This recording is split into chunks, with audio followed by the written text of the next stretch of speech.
Coucou tout le monde. Coucou. Aujourd'hui, je vous présente ma petite Clémimi, ma meilleure amie en fait. Sur Insta, on vous avait proposé de faire une FAQ sexualité parce que Clémimi a une expérience dans la sexualité hétéro et j'ai une expérience, un passé d'hétéro, mais surtout une expérience lesbienne maintenant. Vous avez été plein de nous poser des questions et on va y répondre maintenant.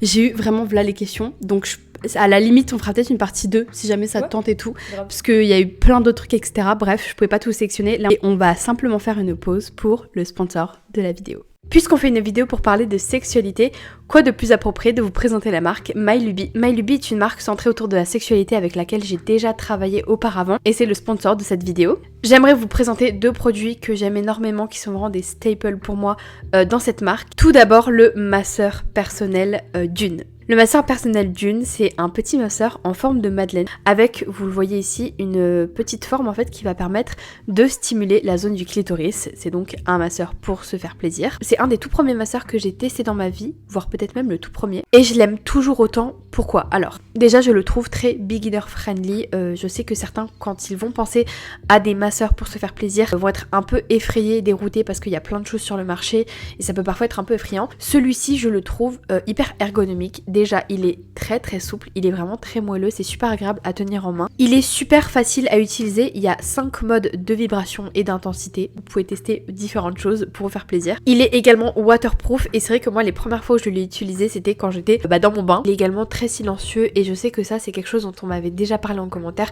C'est le fait que pour certains le bruit les dérange, donc celui-ci ce n'est absolument pas un problème. Il s'utilise très bien aussi en couple. Deuxième produit qui est pour moi un essentiel à avoir quand on a une sexualité, c'est un lubrifiant. Celui-ci c'est mon lubrifiant préféré de tous les temps, c'est le lubrifiant à base d'eau de chez MyLuby. C'est un lubrifiant que je trouve génial, déjà il est vegan et fabriqué en France, mais sa texture est hyper légère, hyper hydratante, très frais en fait je dirais. C'est très apaisant en fait sur la zone à appliquer et en plus de ça, chose très importante, c'est compatible avec les préservatifs, ça c'est quelque chose de très important. Et pour vous montrer la texture, c'est vraiment une texture mais hyper un peu comme un gel, c'est vraiment très doux. En plus l'odeur est délicieuse, ça a une très douce odeur de, je sais pas, de plante, de quelque chose de très doux. Je pense que c'est l'extrait de fleurs de calendula qu'il y a dedans qui sent un tout petit peu et ça donne juste une odeur incroyable. Donc voilà, c'est un lubrifiant que j'aime énormément. MyLuby est une de mes marques favorites liées à la sexualité. Je vous en avais parlé d'ailleurs dans une précédente vidéo où je vous avais présenté le jeu de cartes MyLuby. Enfin bref, c'est vraiment une marque exceptionnelle pour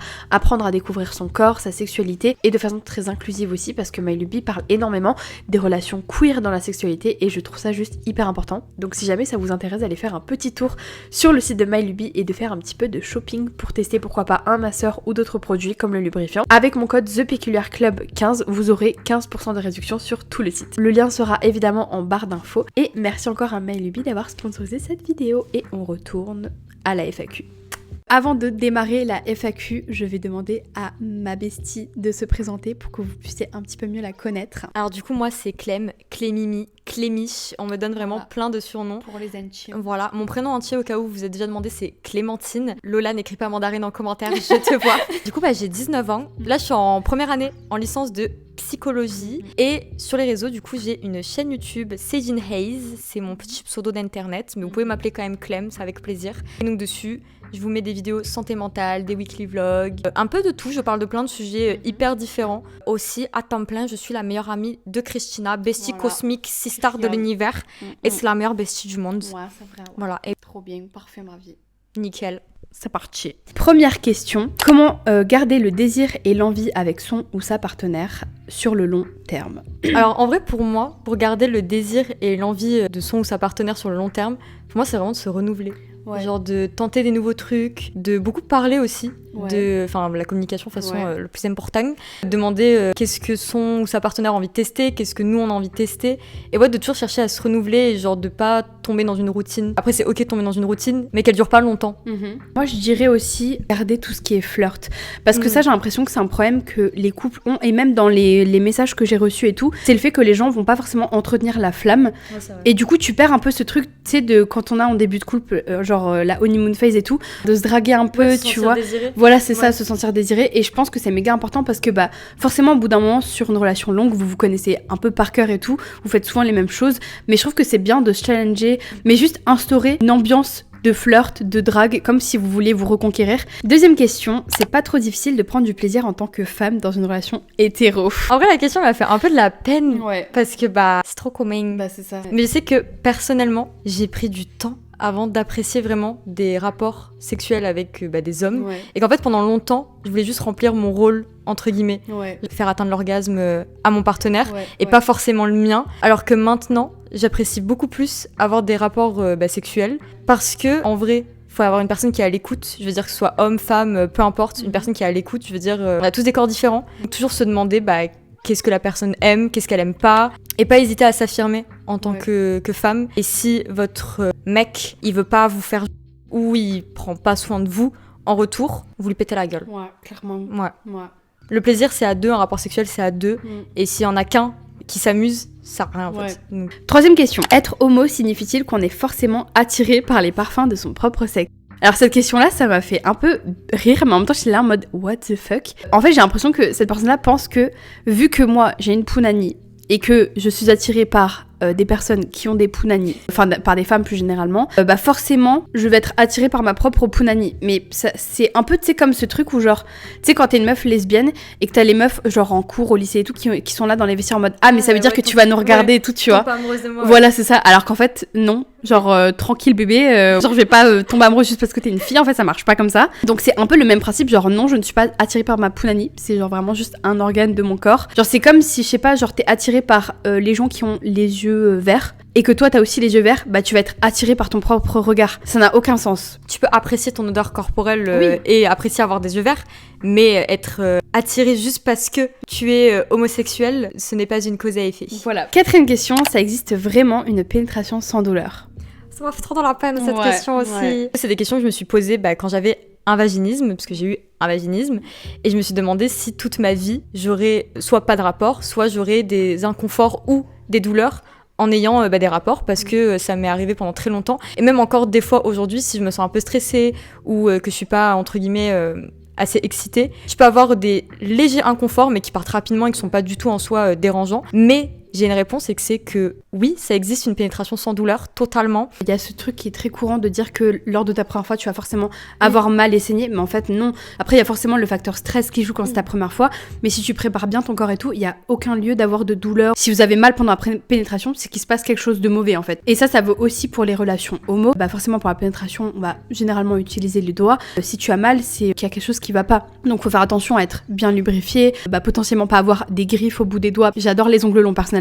Mais je me verrai pas mettre mes faux ongles dans la punani de ma copine, voilà, parce que ça fait mal en fait, ça prend du temps, c'est toute une préparation. Cinquième question, que penses-tu de la représentation lesbienne dans les films porno? Horrifiant, nul à chier. La représentation des femmes lesbiennes dans les films porno, c'est tout simplement du male gaze, entretenir des fantasmes, du fétichisme même sur les rapports lesbiens et les femmes lesbiennes pour plaire aux hommes. Très souvent, vous allez avoir dans ce genre de vidéos des femmes qui se regardent même pas elles-mêmes et qui regardent genre le caméraman ou un homme qui est impliqué, tu sais pas pourquoi. Et c'est vrai que perso, même dans la vie réelle, j'ai déjà eu des commentaires, des hommes à chaque fois, qui disaient des trucs hyper déplacés à ma copine et moi parce qu'ils voyaient qu'on était deux femmes lesbiennes. De mon côté, étant une femme bisexuelle, c'est vrai que j'ai pu consommer de la pornographie lesbienne, puisque je suis attirée par les femmes également. Mais c'est vrai que j'ai arrêté très rapidement, c'était la découverte du porno lesbien, et ça a pas duré longtemps parce que oui, c'est fait par des hommes pour des hommes. Et ça a été hyper compliqué pendant des années du coup de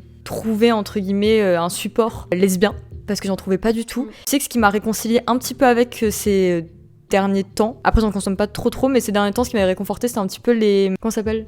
Tu sais, les trucs audio là. Ah ouais, oui, je vois ce que tu veux dire. Ouais, genre les vidéos audio avec genre juste entre deux femmes et tout. Ouais, c'est ça. Ouais, je vois. Ou alors des trucs amateurs ou des choses comme ça, mais faites vraiment par des femmes lesbiennes. Et c'est vrai que même les trucs amateurs, c'est hyper compliqué à trouver. Ouais. Franchement, c'est une représentation que je trouve catastrophique. Hyper triste parce que moi, n'ayant jamais eu de rapport avec une femme, je ne saurais pas comment faire. Parce que tout ce que j'aurais en tête, c'est les choses que j'ai regardées et c'est des choses qui ne se pratiquent même pas vraiment en fait. Ouais. Comme genre le ciseau quoi. C'est ça, genre le ciseau. Alors c'est une pratique qui est totalement legit et qui fait partie aussi de la sexualité lesbienne. Mais c'est vraiment genre la pratique qui semble exciter le plus les hommes pour une raison ou une autre. Donc c'est la seule seule pratique qu'on va voir même dans les films, genre même pas des films porno, mais vraiment des films qui représentent une sexualité queer, sexualité lesbienne. Typiquement, genre le film de La vie d'Adèle, qui est d'ailleurs très critiquable pour ses scènes de sexe qui n'ont pas du tout été consenties par les actrices. Qu'est-ce qu'on voit dedans ? Bah, le ciseau à tout va, voilà, parce que c'est ce qui faisait kiffer le réalisateur, apparemment. La position là en soi n'est absolument pas problématique, mais l'utilisation faite par les hommes de cette position-là l'est, et c'est hyper dérangeant en fait. Moi, Voilà. j'ai plus découvert sur la sexualité lesbienne en parlant avec Eve et toi que avec Internet ou des vidéos ou peu importe. 6e question, j'ai une vraie question. Est-ce qu'il faut laver les draps après ? Ça m'a fait rire aussi la question. Ouais. Parce que je me demandais ce que tu répondrais. Sachant que tu es un peu maniaque. Oui. Mais moi, non. Ouais. Moi non plus, j'ai beau être maniaque, je ne change pas mes draps à chaque fois que j'ai un rapport. Sinon, ce serait un peu compliqué niveau organisation. Faudrait la boutique on chair, voilà. En vrai, enfin, à moins que, je sais pas, des éjaculations énorme, que ton lit finit trempé, bon bah oui tu le changes parce que c'est pas pratique, ou que par exemple t'as eu un rapport et t'as tes règles et c'est chiant d'avoir du sang partout, je peux comprendre, mais il y a absolument pas besoin de changer ses draps à n'importe quel rapport. Perso je les change une fois par semaine. Voilà. 7e question, des idées de où chercher comment se font certaines pratiques lesbiennes sans aller dans le porno. Déjà je pense que bah oui du coup on en a parlé, la représentation lesbienne dans le porno c'est pas ça. Il y a plein de ressources sur internet de comment pratiquer le sexe lesbien. Il y a énormément de livres aussi, je sais que maintenant il y a de plus en plus de corners queer dans les librairies, voire même des librairies entièrement dédiées à ça et qui vont illustrer les positions lesbiennes. Je pense notamment au sponsor de cette vidéo, la marque MyLuby, qui est une marque qui est hyper inclusive pour les relations lesbiennes. Je vous avais déjà présenté le jeu de cartes MyLuby où vous pouvez apprendre énormément de positions, de pratiques,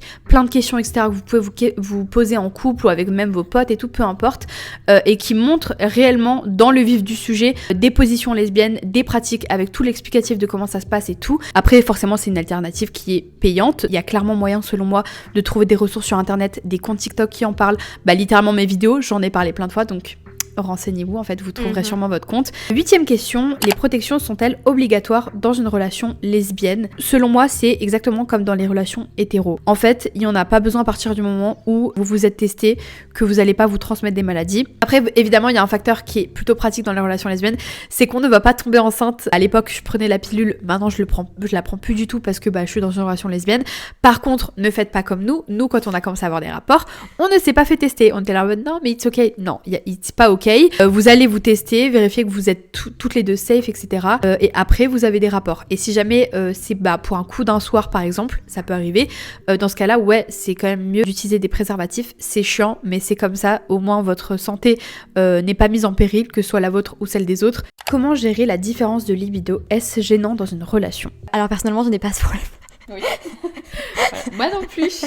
Personnellement, j'ai jamais vraiment eu ce problème. Après, j'ai déjà eu des personnes qui ont eu une plus grande libido que moi. Et le conseil que je peux vous donner quand vous êtes dans la situation dans laquelle j'ai été, c'est de ne pas se forcer. Après oui, je me suis déjà posé la question de, imaginons je sors avec une personne qui ne veut pas du tout avoir de rapport, est-ce que ce serait dérangeant pour moi ? Et la réponse c'est que non. Après c'est les priorités de chacun, mais c'est important d'avoir peut-être une discussion sur la place de la sexualité dans la vie de la personne pour savoir si ça peut matcher ce genre de choses. Si c'est vous aussi la personne qui a le plus de libido et que ça peut peut-être créer des insécurités en mode ah mais peut-être que je plais moins à mon ou ma partenaire, etc. Je pense que la sexualité et le fait d'avoir un rapport n'est pas la clé à ce souci-là, c'est qu'il y a un problème derrière de confiance en soi ou des trust issues, peu importe. Et dans tous les cas, il faut le communiquer à votre partenaire, lui dire voilà, vu qu'en ce moment on le fait moins, ça me fait un peu me pose la question de peut-être que tu me trouves moins belle, moins beau. La personne va direct redescendre vos pensées irrationnelles et tout ira mieux. Ça sert à rien de forcer un truc de toute façon. Et puis un rapport, il faut que ce soit consenti des deux côtés. Que quand j'avais vu la vidéo de Thibaut InShape avec la sexologue, c'est une sexologue qui en gros était là en mode oui des fois, je sais que c'est un peu une opinion controversée, mais moi je le dis, moi j'ose dire les choses, il faut avoir des rapports de temps en temps, parce que si jamais vous n'avez pas de rapport, votre couple il va mal se passer, donc des fois il faut un peu se forcer, mettre un petit peu une ambiance, se mettre un coup de pied au cul et avoir un rapport avec votre mari ou peu importe. Ne faites pas ça, c'est un peu rentrer dans la culture du viol conjugal, c'est chaud en fait. Si le couple ne tient qu'à ça, c'est qu'il y a d'autres problèmes dans le couple quelque part, ça craint en fait. Penses-tu que j'ai une chance avec ma meilleure amie, elle est hétéro, en quelque sorte la convertir ? Alors en fait, comme on le sait, une sexualité ça ne se choisit pas, donc on ne peut pas convertir qui que ce soit à quoi que ce soit. Je sais pas si tu l'as dit en second degré ou premier degré, mais je te le dis en premier degré, non, ne fais pas ça, c'est vraiment très irrespectueux. Je suis totalement d'accord, comme dit, une sexualité ça se choisit pas, c'est comme ça quoi. Voilà. faut que tu trouves quelqu'un d'autre. Ouais. Comment se défaire de l'envie de faire toujours mieux que ses ex-partenaires? Je me suis jamais vraiment posé cette question. Moi, ce qui me dérange le plus quand je pense au fait que genre des partenaires à moi ont eu d'autres partenaires, c'est juste que je me dis dans ce monde, il y a des personnes qui ont entendu mon partenaire gémir, qui ont vu mon partenaire à poil. Et c'est plus ça qui me crispe, entre guillemets. Mais dans les rapports en eux-mêmes, je me suis jamais vraiment fait la comparaison. Parce que je pars du principe que c'est assez unique. Enfin, chaque personne est différente, etc. Il y aura des trucs qui seront mieux, d'autres moins bien. Il y a des personnes avec qui ça va vraiment être juste bien tout le temps parce qu'elles se complètent. J'ai jamais fait ce genre de comparaison. Et si jamais ça arrive, parce que oui, des fois ça arrive, c'est plus d'autres comparaisons, je parle du fait que j'ai une insécurité par rapport à ça. C'est pas du tout pour dévaloriser l'ancienne partenaire, mais juste pour me rassurer, moi en tant que personne. Mais ouais, je suis d'accord, en vrai, souvent, il y a ce truc de la performance du rapport et tout, tu vois, genre cette peur de la performance, de toujours être meilleur, etc., d'être un bon coup, alors qu'en fait, juste une relation est unique à chaque personne, à chaque fois, pour qu'une relation fonctionne bien, une relation sexuelle fonctionne bien, c'est pas juste que la personne entre guillemets, ait tiré son coup, qu'elle ait eu du plaisir, et vous, on passe à côté. Bah non, il faut que vous ayez eu du plaisir, et la personne en face aussi. Petite pause editing me. Alors, les prochaines minutes de cette vidéo vont être format podcast, et tout simplement parce que j'ai perdu les rushs de 10 minutes de vidéo. Voilà, donc les prochaines minutes seront format podcast, et vous aurez de l'image à nouveau un peu plus tard dans la vidéo. Voilà, enjoy! Comment gérer le vaginisme? Je vais laisser la parole à Clémimi, parce qu'elle a eu toute une histoire avec ça. Moi, je vous donnerai mon point de vue après, mais je trouve que c'est méga intéressant que toi t'en parles pour le coup là-dessus. Bon alors déjà je vais commencer par dire que du coup sur ma chaîne YouTube j'ai fait une vidéo entière sur mon expérience avec le vaginisme, tout est détaillé vraiment de A à Z de mon histoire. Premièrement je pense que c'est intéressant de comprendre pourquoi vous avez un vaginisme. Alors ça peut être plein de facteurs différents, des facteurs religieux, un stress, des traumatismes, ça peut être vraiment plein de choses. Moi je sais qu'il y a beaucoup de choses qui ont joué, des traumatismes, des choses que j'ai vues choquantes à un jeune âge, des idées reçues sur le fait que la première fois ça fait mal donc ça me stressait beaucoup, enfin plein de choses ont joué dans mon vaginisme.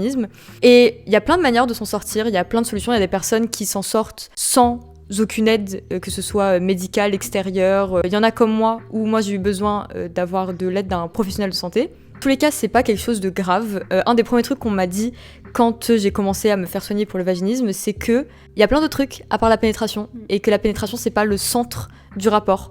Mais il y a plus tout le concept de préliminaire ou ce genre de choses parce que ça fait partie du rapport. Un rapport c'est pas de la pénétration, c'est plein de choses. Généralement le vaginisme c'est quelque chose qui est en rapport avec le stress. Vous avez peur d'avoir mal, vous avez peur de la pénétration, peu importe, ce qui crée que du coup vos muscles du périnée vont se contracter. Et en fait ça va devenir un mécanisme parce que quand vous essayez la pénétration, vous avez mal, donc vous avez peur pour la prochaine fois, et ça devient un cycle, et dont il est très dur de s'en sortir, parfois, mais c'est possible, je suis la preuve vivante, tu es la preuve vivante. On peut avoir une sexualité épanouie, avoir des enfants, etc., avec un vaginisme, ou en ayant eu un vaginisme plutôt. Je pense que le mieux, si on n'arrive pas à, entre guillemets, se détendre, à respirer, à faire ça tout seul d'une certaine manière, avec un partenaire à l'écoute, ou juste tout seul aussi, c'est de mélanger l'aide médicale et l'aide thérapeutique, donc de voir une psychologue, une sexologue, une sage-femme, une gynécologue. Moi je sais que j'avais vraiment cette sensation de pas être femme, parce que mon organe de femme ne fonctionnait pas. J'avais 15 ans à l'époque quand je pensais ça, mais ça n'enlève rien de vous, ça ne vous enlève pas quelque chose, vous n'êtes pas moins bien, vous n'êtes pas aimable. Votre valeur ne réside pas, quoi qu'il arrive, dans la sexualité, mais c'est important de se dire ça, et on peut s'en sortir, il faut du temps, de la patience, et être doux avec soi-même. Et si vous avez un partenaire qui vous met la pression, pareil, on lui casse la gueule. Voilà. Donc voilà, n'hésitez pas à regarder ma vidéo. Ouais, grave. Et enfin, même, on en a tellement parlé, toi et moi, du vaginisme, parce que Clem, elle a eu tout un parcours par rapport à ça, comme dit, une aide médicale et tout. Moi, perso, ça n'a pas du tout été le cas. C'est quelque chose qui s'est un peu réglé de lui-même. Mais en gros, quand j'ai fait ma première fois, concrètement ça ne rentrait pas, j'avais l'impression d'avoir un mur en dessous dans ma punani quoi. Pourtant je me sentais pas particulièrement stressée, je me sentais bien, j'en avais envie, j'étais prête, mais c'était bloqué pour une raison que j'ignorais, et je pense que c'est un mélange de tout, c'est un mélange de mes traumatismes passés, etc. Et au final ça s'est résorbé un peu tout seul. En fait ça s'est résorbé en faisant une certaine position différente. C'est comment l'odeur quand on fait un cuni? J'ai trop peur d'en faire car j'ai peur si l'odeur est turn off. Alors en fait un cuni c'est la même chose que pour n'importe quel sexe oral.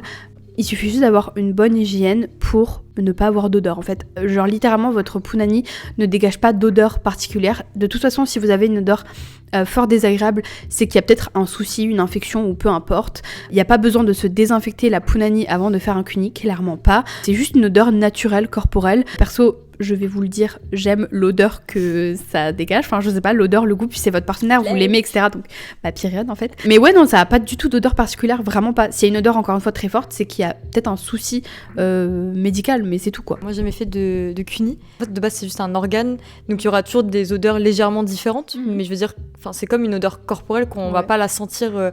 Quand vous marchez dans la rue, vous sentez pas l'odeur corporelle de tout le monde. Anecdote, mon premier ex toxique, il avait pas une hygiène du tout, mais je veux dire, c'est même pas, il prenait pas de douche tous les jours. Il prenait pas de douche pendant des semaines.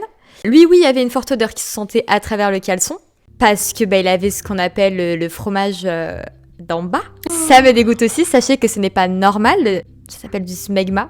Alors, c'est normal d'en sécréter. C'est pas normal de le garder. Si jamais il y a une odeur aussi forte et que en plus vous avez un petit supplément fromager, là, le cheese. Alors oui, il faut arrêter.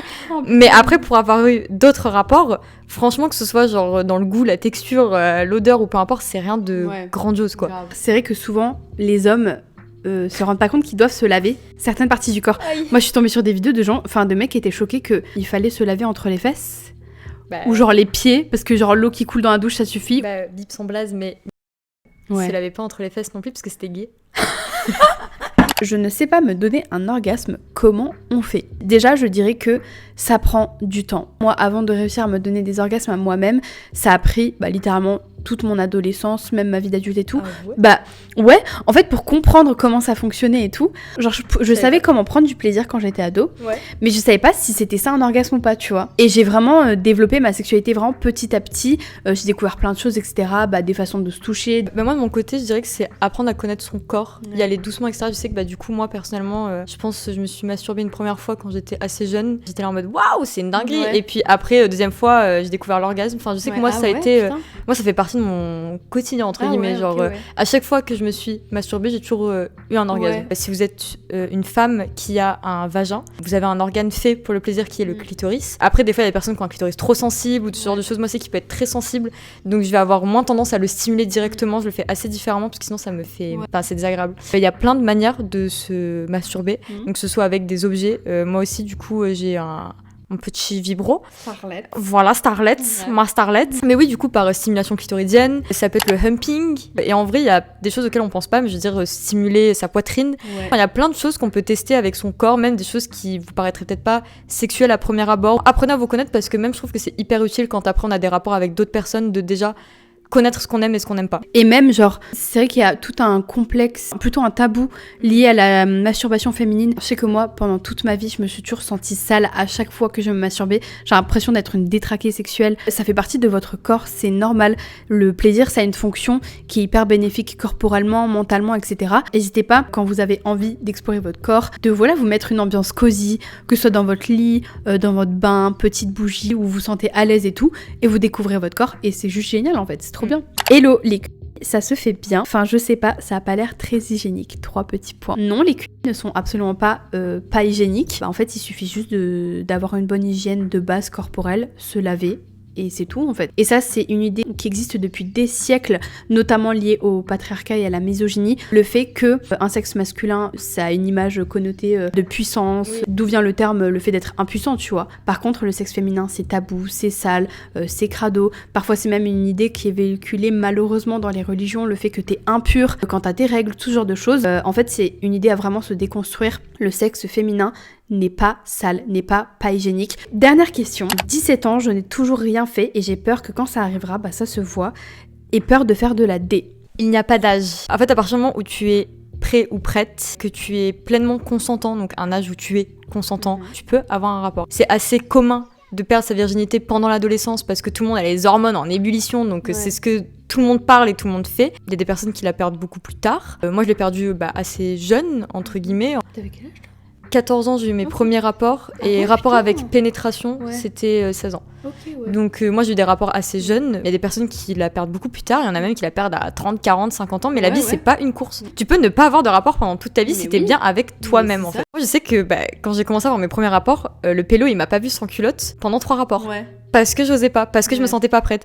On peut y aller doucement, et toujours en communiquant, en se faisant des feedbacks après chaque rapport, je trouve que c'est super important. Pareil, c'est pas une tare d'être inexpérimenté. C'est clair. Il y a rien de grave, il y a rien de pas bien. Tu t'en voudrais pas si t'étais pas hyper forte au piano alors que t'en as jamais fait. Et c'est même pas une question d'être forte ou pas, mais juste t'aurais peut-être pas honte de pas savoir faire du piano si genre on t'a jamais montré comment faire du piano et que t'en as jamais fait. Et je sais que moi j'ai jamais eu honte, voilà, j'en parlais directement, CC, je n'ai jamais eu de rapport, voilà, ou je n'ai jamais eu de rapport avec pénétration, etc. C'était un sujet qui était mis sur la table et on m'a jamais shame ou quoi. Après parce que bon, je sortais aussi avec des hommes, donc bon, les hommes et la virginité c'est quelque chose. Je sais que ça peut être mieux vu chez une femme d'être inexpérimentée que chez un homme, mais même chez un homme en soi il y a rien de mauvais. Enfin de toute façon il faut une première fois à tout. Ouais. Ça me fait penser, j'avais une ancienne amie à moi qui en gros a eu son premier copain et tout, donc elle avait jamais eu de rapport ou quoi que ce soit, on avait 18 ans à l'époque, elle avait peur comme toi d'avoir ce truc de il va savoir que j'ai jamais rien fait, tu vois. Donc elle lui a menti, elle lui a dit qu'elle avait déjà eu des rapports. En fait au final le jour où il est venu qu'ils aient un rapport, elle lui a avoué, elle lui a dit bon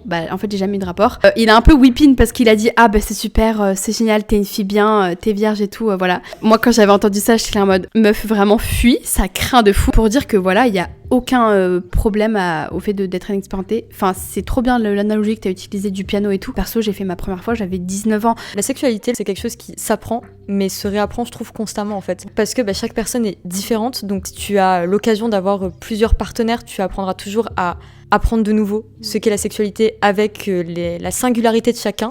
Votre valeur ne se situe pas et ne se situera jamais dans la sexualité. Ouais. Bon, on a répondu à toutes vos petites questions, il y en avait encore énormément. Du coup, si jamais ça vous intéresse, que vous avez plein d'autres questions, n'hésitez pas à les mettre en commentaire, mais je ferai sûrement une autre FAQ sur Insta. On en fera une deuxième partie, si t'es chaud. Voilà, parce que c'était trop bien. Vraiment, en vrai. Ouais. Là, j'ai trop kiffé. Si jamais même t'as envie de passer dans les commentaires, que vous avez des questions spécifiquement pour Clem par rapport aux relations hétéro ou même le vaginisme ou peu importe, Clem se fera sûrement un grand plaisir d'y répondre. Oui. Merci à tous d'avoir regardé la vidéo et des gros bisous.